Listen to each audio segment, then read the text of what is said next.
যত দিন যাচ্ছে ততই ডক্টর ইউনূস এই ক্ষমতার বোঝা তার কাছে ভারী হয়ে যাচ্ছে।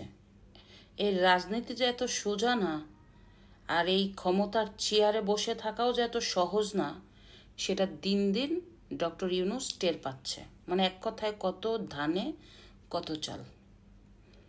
এটা ব্যবসা না, এটা রাজনীতি। আপনি ব্যবসায় একক সিদ্ধান্ত নিতে পারবেন, কিন্তু রাজনীতি আপনার 10টা চোখ খোলা রাখতে হবে অলওয়েজ। তো ডক্টর ইউনূস যেই একটা চিন্তা করেছিল যে ক্ষমতা খুবই সোজা, বসে থাকাও সোজা, রাষ্ট্র চালানোও সোজা, তবে যত দিন যাচ্ছে অতই বুঝতে পারছে। এখন এরকম একটা অবস্থা হয়েছে ডক্টর ইউনূসের, ছেড়ে দেমা কাইন্দাবাচি।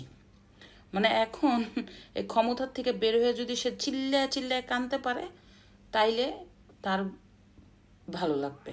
যদিও ক্ষমতার চেয়ারে বসে তার এই গ্রামীণ প্রতিষ্ঠানের অনেক সুবিধা হয়েছে।